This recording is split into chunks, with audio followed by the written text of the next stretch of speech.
Hello and welcome to another exciting Breakfast with Unity. I'm your host, Max Moreau, and this morning we're going to be doing more gun stuff. We're going to be working on a shotgun, but more importantly, we're going to be playing around with inheritance and kind of showing how we can build a base class for our guns that will handle some of the logic that is always handled or most always handled by any gun, like any type of thing that you want to deal with. This is part of don't repeat yourself philosophy. We're going to be showing how to kind of like take the things that we would be copying and pasting endlessly between our guns and make it so that we don't have to copy and paste as much. So let's see. We're going to go back to this project. I'm actually going to create a separate folder for this one, and we're going to use some different names for these things. So 92 shotgun inheritance. That sounds like some sort of like phrase or something for like, you know, inheritance that you get by shotgunning people or something. I don't know. Anyway, so let's go ahead and just duplicate this scene, throw it into here. I'm just going to rename it to shotgun inheritance, and we're going to open this thing up. And it's going to be very similarly set up. So first off, let's open up our raycast gun and look at some of the stuff we have here, and let's look at what would be something that we would expect to have on every single weapon to some extent. So we're going to build the base first. So I'm going to go ahead and what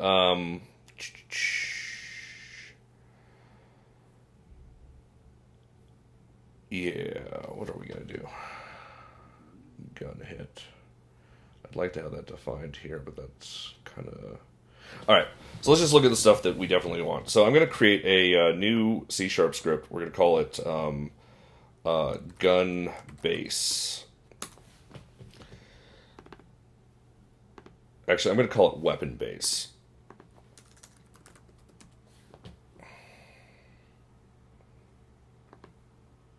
Projectile weapon base. Let's call it weapon base, because you could definitely use this on non-projectile weapons as well. We're going to be generic enough, maybe. Alright, so we call it weapon base. I'm going to reopen it. We're going to get rid of this thing. And let's grab the things that we definitely want all our guns to have. So fire delay, that seems... damage seems logical. Let's put damage in here. So we're going to have public float damage. We're definitely going to have a fire delay. I'm going to go ahead and copy the button name, although I'm going to change this to be called primary fire, is what we're going to call it. Not everything's going to have a spread, so let's not do spread. No one's so that stuff's not going to be there. Layer mask is probably going to be pretty common. I'm going to go ahead and put it in here, even though we're probably not going to actually use it in the weapon base. There's a couple things here that, I mean, you can kind of wire things up however you want in code, so if things don't make sense to you, don't do the way that I do them, but if they make sense to you, go with it. So let's go ahead and do that. We're definitely going to need the ready to fire and fire time variables. These will be for determining whether we can fire or not. And let's add a couple things that we didn't have before. So like let's do public float public int max ammo, and let's default that to let's default it to 0, and we'll make it so 0 means infinite ammo.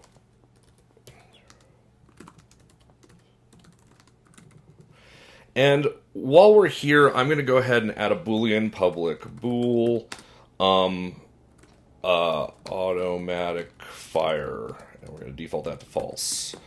But this will make it so that we can fire automatically. So we have this weapon base. Let's go ahead. So the thing that we're not sure about, we're not sure how we're going to actually be shooting the projectile, like whether we're going to be spawning a ball or we're going to be raycasting or whatever. But we know that the player is going to be initiating an attack, right? And so we can handle all the logic for input and stuff in here. And in general, we won't have to change that. Like that input stuff will work for any type of gun that we want. So let's start with that. So what we're going to do in update is we're going to damage. Max ammo.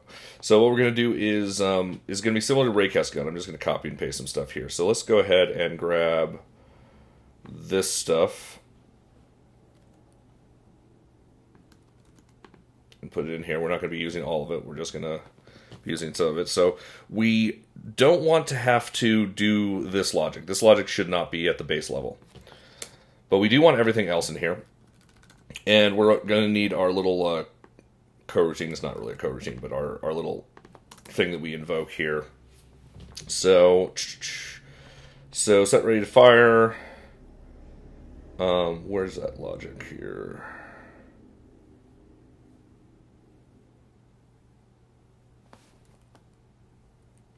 Invoke set ready to fire. There we go.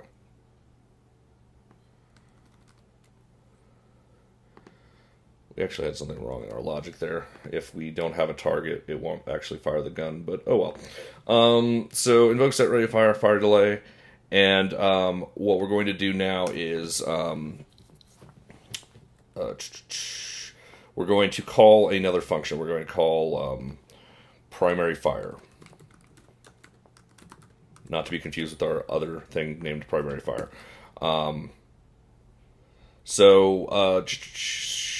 Let's create a void primary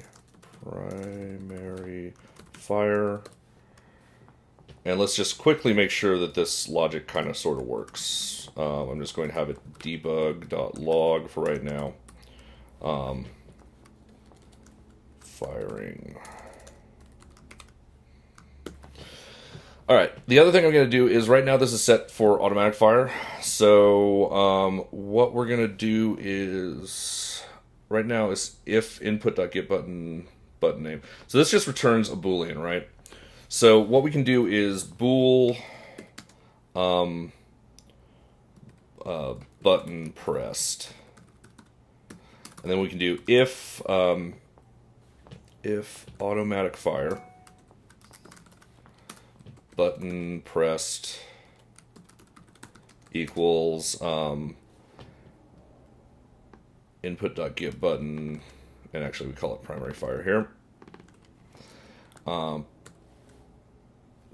Input.getButton fire primary fire else button pressed equals input.getButton down. And now we can just put our button pressed in here. Button pressed.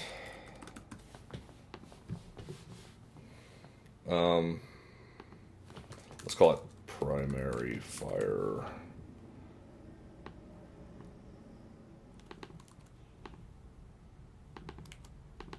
Just in case we wanted to add a secondary later. So primary fire. So hopefully this logic will work. So let's see what this does just by itself. And we're going to just put it into our main camera, which right now already has a gun on it. So we're just going to get rid of our Raycast gun, remove component, and we're going to throw in our weapon base on here. So we've got this stuff. We didn't put the ammo logic in here yet. But let's see how it works just right at the moment. All right, so it says firing in the corner. You can see that. So every time I click, it says firing. And if we go to our main camera and we choose automatic fire, it should spam firing while we hold down the button. And it does. Perfect.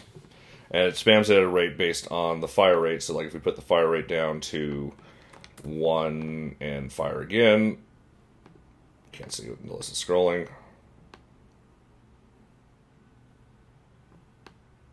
Still seems like it's doing a little too much.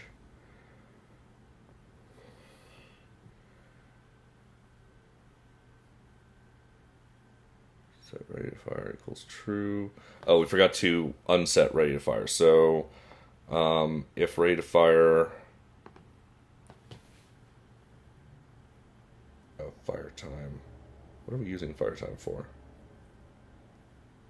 Oh yeah, we were using fire time for our bullet spread, so I'm actually going to get rid of that.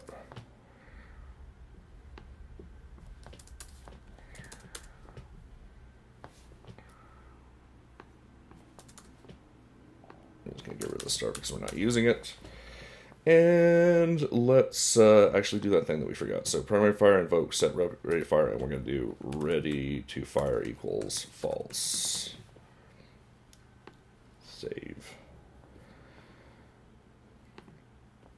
So now if we hit play and we set the fire delay to like 1, and we set it to automatic fire, we should get 1 shot per second. Yep. And we just click, we get a fire. Cool. Things are working. Alright, so now the thing is, this doesn't make sense as a weapon, right? It doesn't actually do anything. And what we're going to do is we're going to actually make this class abstract. And the reason we're going to do that is we're going to be able to override a function that has no functionality in it whatsoever. This primary fire we're going to actually just declare. We're not going to actually... and I'm going to put it up at the top. And what we're going to do is we're going to call this a virtual void primary fire. And so... Actually, not virtual. We're going to do abstract void primary fire. And update, we're going to keep as is. Set ready to fire, we're going to keep as is. We're going to see how this goes. But because we use an abstract here... oh, wait. Update. I'm going to do one more thing. We're going to actually change this slightly. I'm going to create one more function here called void... check input.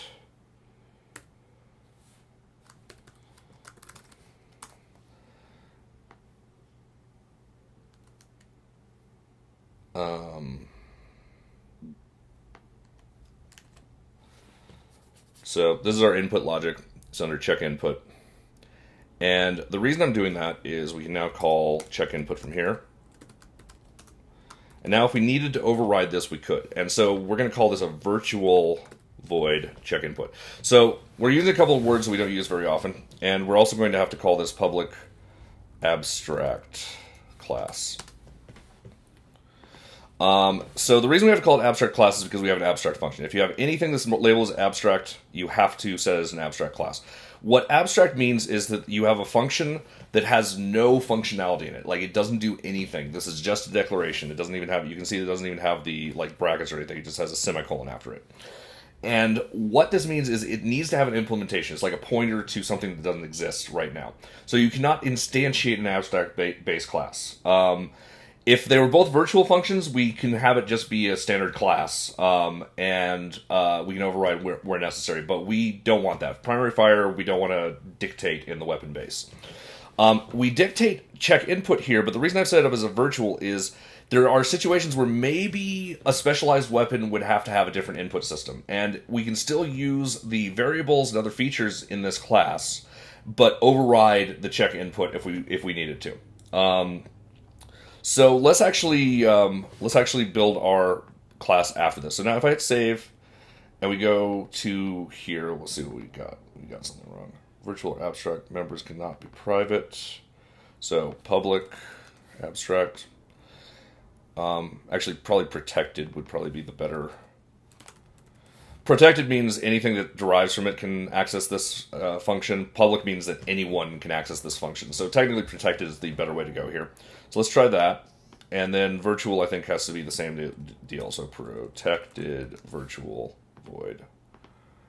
Save. Let's see what that does. Yay, we compiled. So, so now if we hit play, there's probably going to be a problem. So it says references runtime script in scene file. Let's actually see what this is doing. So it's unhappy right now. And the reason is because this is no longer a valid thing to have attached because it's abstract. So if we go to weapon base and we drag it onto our camera, it's going to be like, cannot add script behavior weapon base. The script class can't be abstract. That makes sense. You can't instantiate something that's abstract. So we need to actually derive something from this. So we're going to create a new script. C# script. We're going to call it shotgun weapon. I'm going to call it shotgun weapon. And we're going to go into a shotgun weapon, and we're going to build off of our little structures that we've created weapon based. So we're going to go ahead and copy weapon base here. Instead of, so what this means is we're inheriting from mono behavior. Almost every script that you set up is inheriting from mono behavior because that sets up all the logic so that you can drag it onto a thing. It sets up all the logic for like invokes and all of the magic that you use, update and start, get called based on mono behavior. But we're not going to inherit directly from mono behavior anymore. We're now going to inherit from weapon base. So we get all the stuff that's in mono behavior because weapon base inherits from mono behavior, but we also get all the stuff from weapon base. So we can use these variables. As a matter of fact, if we don't do anything with the script, let's just keep the script completely blank, although this is going to cause an error. So the error here is shotgun weapon does not implement inherited abstract member weapon base primary fire. So what this means is there's no primary fire. So we need to actually give it a primary fire so that it'll be happy. So even if it's a really dumb one. So void, actually, it's protected, override, void, weapon, primary fire. I think this will work. And we're just going to do debug.log firing. It's going to go a little bit longer than I anticipated, but that's fine.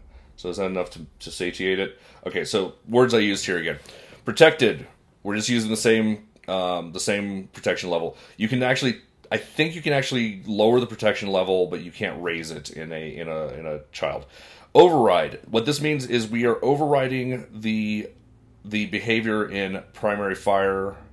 Do we need that in abstract? I think we do. Let's find out. If I get rid of override, let's see what happens. Just I'm curious. Hides inherited abstract member. So you do need the override. Override makes more sense when you're actually overriding things that have separate implementation, but we're not worried about that. So so we have this protected override primary fire. We've got it saved, and if we hit play, we should see firing again when we... Oh, wait, we won't because we didn't attach it to anything. So we're going to go to our main camera, and we're going to drag this in. Shotgun weapon onto the main camera. And you'll see that it has all the features that we had in weapon base. We didn't have to declare them here. They just show up. And they will show up first. So we have the weapon base stuff now.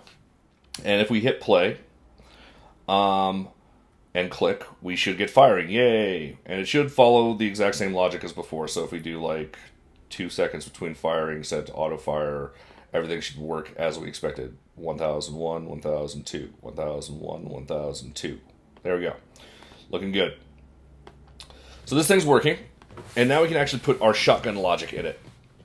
So shotguns are going to have a couple extra features. One of them is going to be a public int number of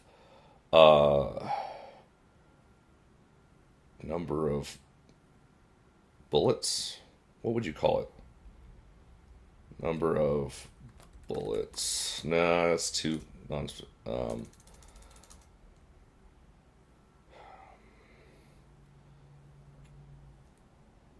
shot fragments. I don't know. There's probably a really obvious thing I could call it that I'm not thinking. I'll call it shot fragments. Now let's just call it. What do you call those little BBs? Shot fragments. Let's default that to 8. And I don't know. 8 just seems like a good number for it. And what we're going to do is we're going to do stuff similar to what we've done in Raycast Gun here. I'm going to place all of this logic in here. We're just going to copy pasta it real quick, and then we're going to modify it to our needs. So we've gone over this before, but basically this is determining a fire direction, and then it does some spread stuff. We're not going to use the spread stuff because we don't actually have it in here. But what we are going to use, spread might be something that you might want to put at the base level. Yeah, who cares? So public float spread angle. And anything else we need here? No, probably not. So spread angle equals Let's default this to 10 degrees. And what we're going to do is similar to what we did a while back. So instead of using the bullet spread curve evaluate and stuff, we're actually just going to do the just this thing here. And instead of random.range 0 to current spread, it'll be random.range 0 to spread angle. And we don't need current spread calculated because of that. So we're going to get rid of that. And we're going to get rid of this one. We don't need this one either. So this gives us a random rotation, and it rotates towards it an amount between 0 and the spread angle maximum. So we don't need to set ready to fire anymore. That's handled by our base class. So we don't need to deal with either of those. And so this would just fire one bullet. So let's see how this works real quick. Save. Let's see if it'll compile. I probably missed something. Nope, it compiled. So we hit play, and we should get the behavior that we were getting before where, there we go, we actually are shooting out particles. Because this thing has a script on it, so if it takes damage, it fires off a particle. So you can see, and then we have a spread, and it's just firing one thing at once. So all we have to do to change this is just put this in a for loop. So for int I equals 0, so we're declaring I and saying it's 0. I is less than shot fragments, I++.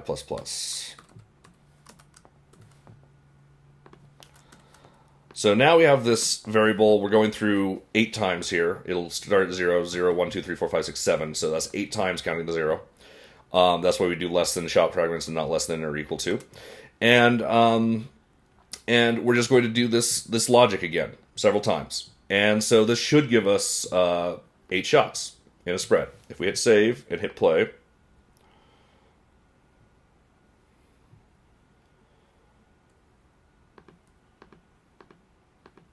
okay, so it did work, although we did something wrong. The problem is fire rotation stuff. This stuff needs to actually be done in the for logic. So we're going to go ahead and I'm going to get rid of the fire direction thing. We're just going to directly use transfer.forward here. We don't need that. And we're just going to copy all this and put it inside the for loop. The problem was it was randomly choosing an angle and then using that same angle for all the bullets. So now it should actually spread out like a shotgun. Cool, we have a shotgun. And we can tighten it up. We can go into the inspector and we can be like, oh, well, we want the spread to be much less. And we fire it and we get a much lower spread. Or we can make the spread like 50 and make it so that it fires like 500 at a time, and then we fire it and we have this big old, huge weird shotgun thing. Cool. It works. And we're using this layer mask that we defined in weapon base. Weapon base doesn't use the layer mask, but it's something that you're almost always going to have. So you could define that lower down though if you wanted to. Like if this bothers you that it's not being used by the base class, I get that. But I think that it's something useful that you're going to probably use, so I just put it in there anyway. But yeah, so that's how you set up some basic inheritance stuff. We might later go into how to do how to override check input. Like if we wanted the input checking to be different, we could actually just do protected override check input, and then this will replace what we just did. We can put whatever we want here to replace it. We can also call base.check input from here, and we'll get the base behavior, and then we can add behavior to it. So that's some more options that you have to work with. I'm not going to leave that here, though. I'm just going to save. What are we doing? Oh, yeah, I want to do one more thing. We didn't put the ammo check in, so let's do that real quick. So if ready to fire and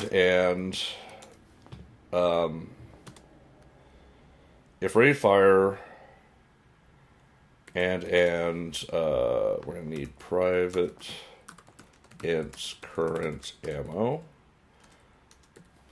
We are going to need that start that I forgot about. Void start. Current ammo equals max ammo. And so if ready to fire and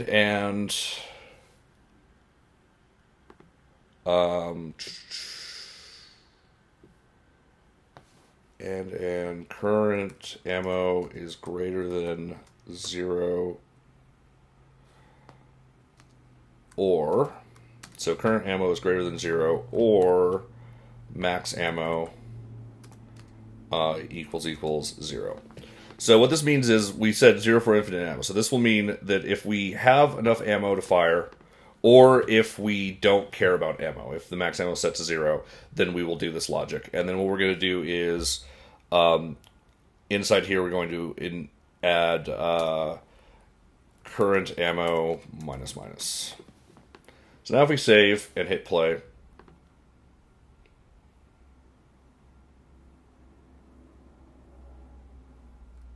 and we fire, so we should have unlimited ammo here. But if we set the max ammo, say to 10, and we hit play, we should only get 10 shots. So 1, 2, 3, 4, 5, 6, 7, 8, 9, 10, and we can't fire anymore. So it's working. Yay! All right, let's call that a day. I like it. Save the project. Thank you for watching Breakfast with Unity. Sorry we went a little bit longer than usual. If you have any questions, please email me, pushypixels@pushypixels.com. You can also tweet me at Drakfire. That's DRAKFYRE. Please donate to the show, patreon.com/cookingwithunity. We need your support. And have a great day, you guys. And I'll see you tomorrow morning with another Breakfast with Unity.